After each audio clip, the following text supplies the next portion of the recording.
Baik, Assalamualaikum warahmatullahi wabarakatuh. Selamat Waalaikumsalam sore, warahmatullahi Pak. wabarakatuh.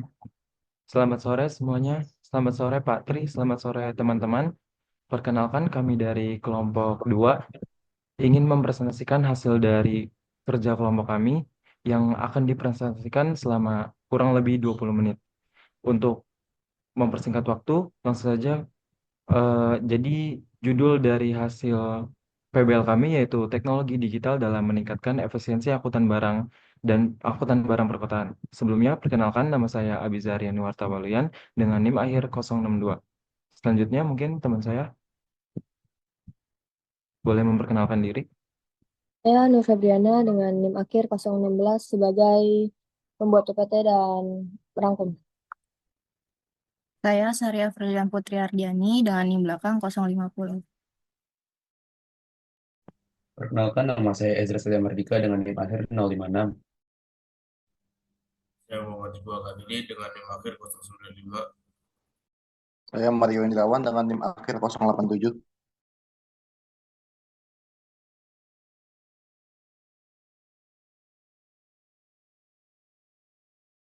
Di sini saya akan menjelaskan pendahuluan. Teknologi transportasi berkembang pesat.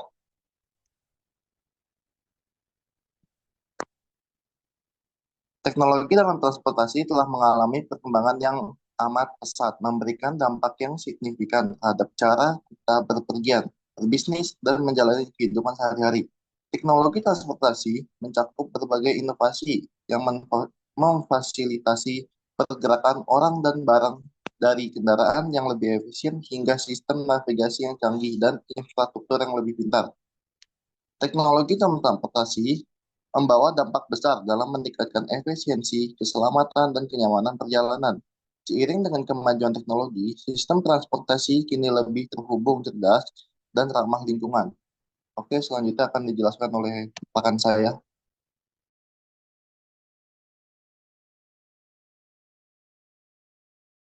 Selanjutnya ada tujuan. Di era digital, konsumen memiliki tanggung jawab lebih besar terhadap pelayanan yang diterima, sementara teknologi digital membantu industri transportasi menghadirkan solusi inovatif. Kompleksitas jaringan transportasi dan perdagangan internasional mendorong pengembangan sistem yang efisien dan terintegrasi. Teknologi digital meningkatkan Saya visibilitas sebelum dan koordinasi PTMP antar pasok. udah katanya udah gerak sih di humoris. Yang mic-nya menyala tolong di mute dulu ya. Baik, akan saya lanjutkan. Teknologi digital meningkatkan visibilitas dan koordinasi dalam rantai pasok, didukung oleh kemajuan sensor dan pajakan real-time untuk meningkatkan efisiensi, keandalan, dan keamanan pengiriman. Penggunaan big data membantu analisis tren, permintaan, dan perilaku pelanggan, sehingga perusahaan dapat mengoptimalkan rute, mengelola inventaris, dan memberikan layanan yang lebih personal. Presentasi ini bertujuan mengeksplorasi dampak teknologi digital dalam meningkatkan efisiensi angkutan barang di perkotaan, serta memberikan manfaat bagi pemangku kebijakan dan masyarakat. Selanjutnya akan diteruskan oleh rekan saya.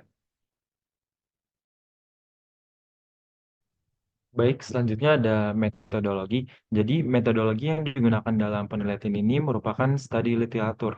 Data dalam penelitian ini dikumpulkan melalui studi literatur yang mencakup sumber-sumber akademik, lalu artikel, jurnal, laporan pemerintah, buku, dan publikasi dari organisasi internasional yang berkaitan dengan teknologi digital dalam meningkatkan efisiensi angkutan barang perkotaan.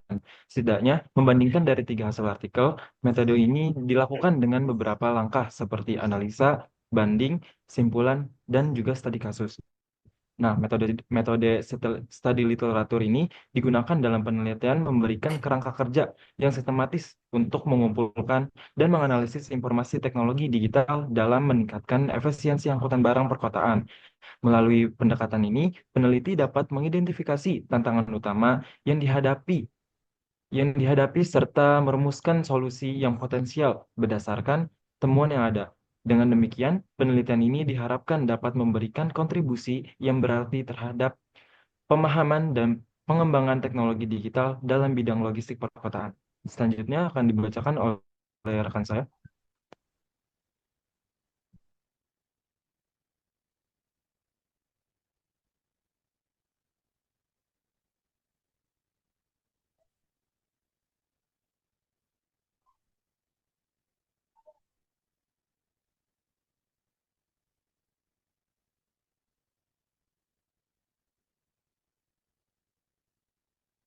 Baik, selanjutnya ada pembahasan, yaitu tantangan angkutan barang di wilayah perkotaan. Angkutan barang di wilayah perkotaan menghadapi tantangan signifikan. Beberapa masalah utamanya meliputi ada kemacetan lalu lintas, ada polusi udara, ada keterbatasan infrastruktur, ada masalah last mile delivery, ada regulasi lokal, permintaan pengiriman cepat. Selanjutnya,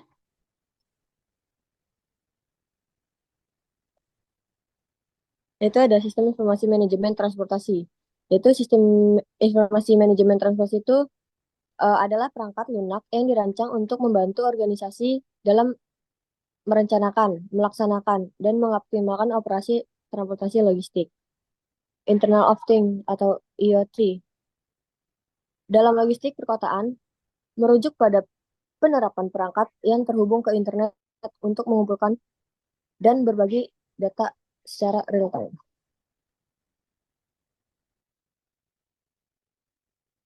Bacakan oleh rekan saya.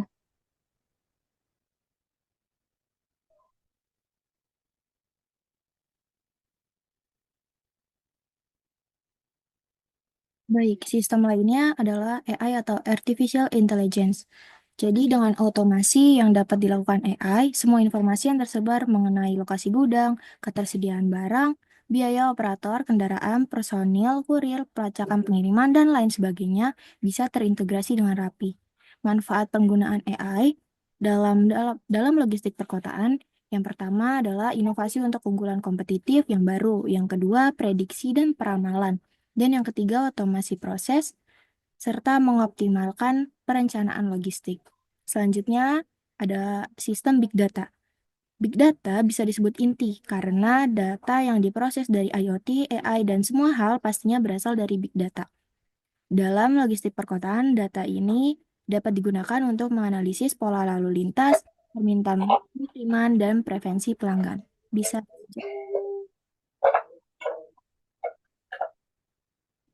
Selanjutnya adalah blockchain. Blockchain adalah teknologi yang memungkinkan pencatatan data secara aman dan transparan yang dapat digunakan untuk melacak transaksi dalam rantai pasok. Jadi manfaatnya yang pertama dapat melacak barang yang dikirim, mengetahui permasalahan jika ada kendala pada saat distribusi. Yang ketiga memastikan barang yang diterima konsumen merupakan barang yang sama dengan barang yang kita kirim, serta memastikan keamanan transaksi. Jadi next. Selanjutnya ada dampak dari sistem informasi manajemen transportasi. Yang pertama, peningkatan efisiensi operasional. Jadi sistem-sistem tersebut memungkinkan perusahaan logistik merencanakan dan mengoptimalkan rute yang lebih efisien, mengurangi waktu pengiriman, serta konsumsi bahan bakar. Yang kedua, ada pengurangan biaya operasional. Dengan analitik data yang canggih, sistem dapat membantu mengidentifikasi area pemborosan seperti pengiriman yang tidak terkoordinasi sehingga perusahaan dapat menghemat biaya transportasi. Yang ketiga, ada pengurangan dampak lingkungan. Optimalisasi rute dan penggunaan data real-time membantu mengurangi emisi karbon melalui penggunaan jarak tempuh kendaraan. Selanjutnya ada peningkatan kepuasan pelanggan. Jadi memungkinkan pengiriman barang lebih transparan dan tepat waktu yang penting dalam memenuhi harapan konsumen di era digital ini. Selanjutnya solusi untuk masalah last mile delivery. Jadi bisa membantu mengatasi tantangan pengiriman jarak dekat dengan menawarkan opsi rute yang optimal dan integrasi dengan solusi yang inovatif. Selanjutnya, manajemen kemacetan perkotaan dan yang terakhir kepatuhan terhadap regulasi lokal. Jadi di banyak kota kan terdapat banyak aturan yang ketat terkait jam operasional dan zona larangan kendaraan berat. Jadi sistem dapat membantu memastikan bahwa perusahaan mematuhi regulasi ini dengan merencanakan operasi sesuai aturan. Boleh di next?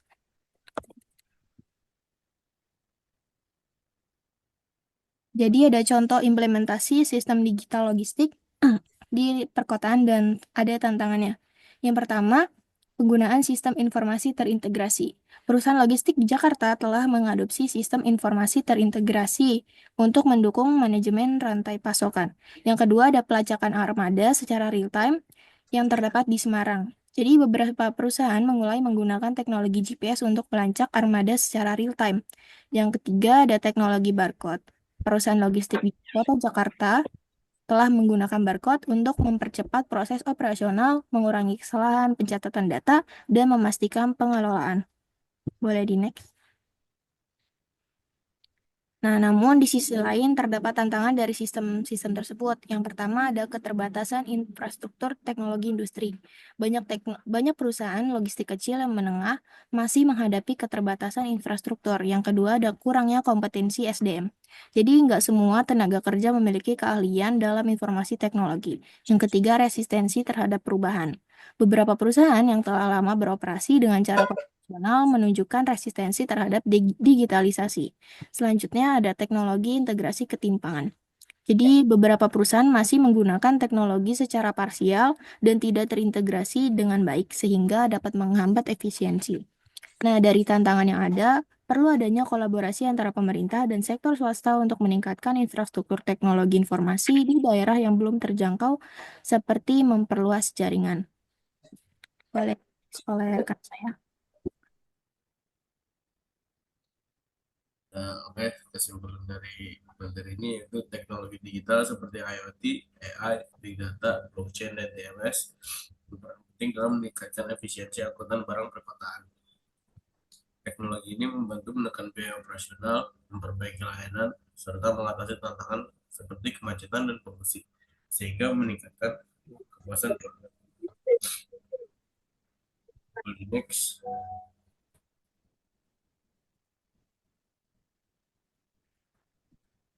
Oke, saran untuk kedepannya itu yang pertama, mendorong kolaborasi antara pemerintah, perusahaan logistik, dan masyarakat. Dengan bekerja sama, mereka dapat menciptakan sistem logistik yang lebih berkelanjutan dan responsif terhadap kebutuhan masyarakat. Yang kedua, ada mengembangkan infrastruktur pendukung teknologi. Pengembangan infrastruktur teknologi informasi yang memadai juga harus menjadi prioritas, sehingga perusahaan logistik dapat mengimplementasikan sistem informasi terintegrasi dan pelacakan armada secara real time dan lebih efektif. Yang ketiga, meningkatkan inovasi dalam penerapan teknologi. Ini tidak hanya akan meningkatkan efisiensi operasional, tapi juga berkontribusi pada pengurangan polusi dan kemacetan di daerah perkotaan. Saya kembalikan ke moderator. Baik teman-teman, sebelum presentasi kami tutup, kami ingin membuka 3 pertanyaan sesi tanya jawab.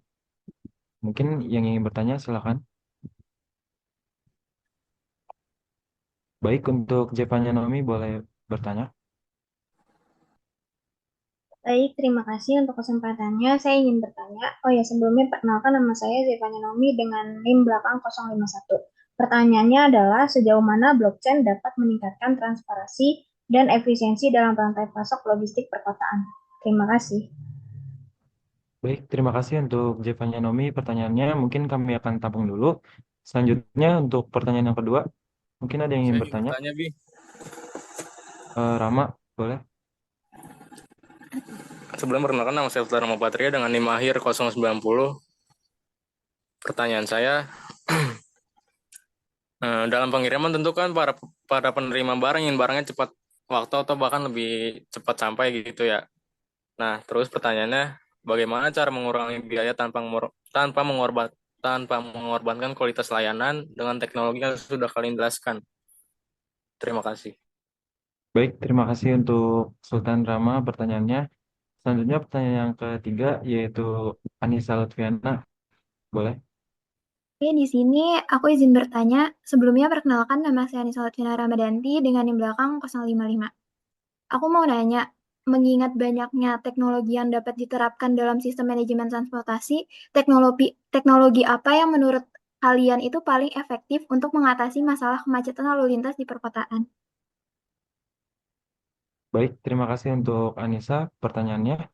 Mungkin kami akan coba untuk menjawab dari pertanyaan Jevanya Nomi ya. Saya akan mencoba menjawab. Tadi Nomi bertanya sejauh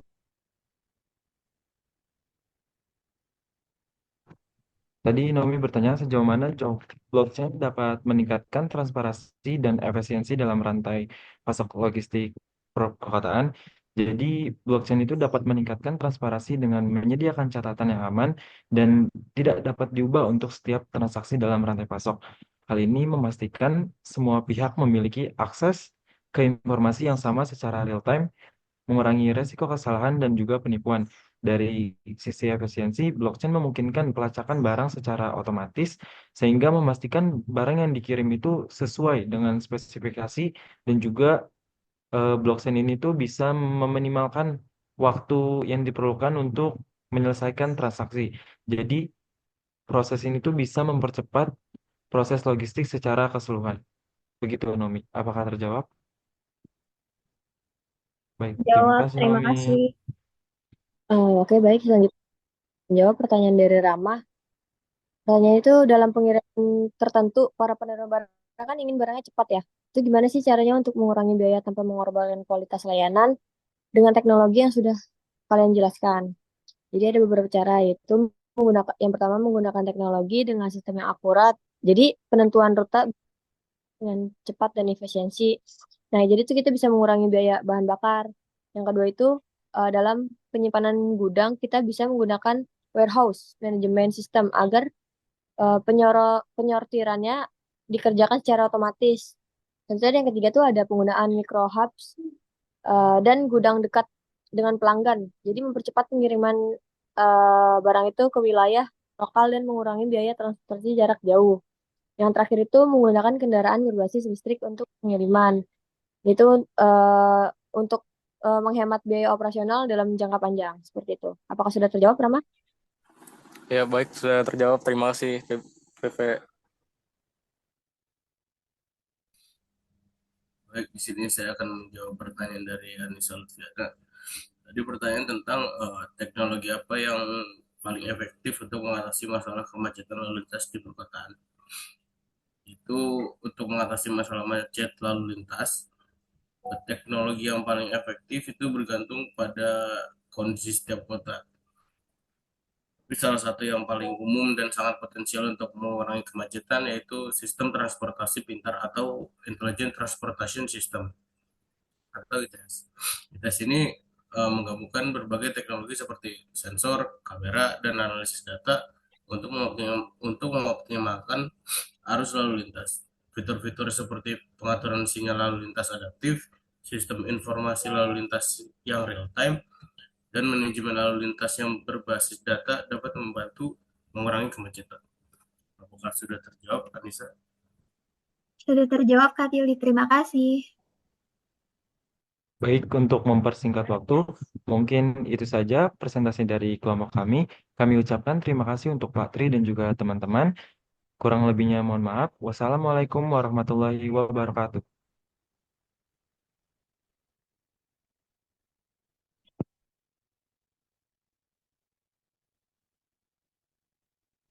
Baik, terima kasih. Selanjutnya dilanjutkan oleh kelompok saya untuk Raisa, boleh di-share screen?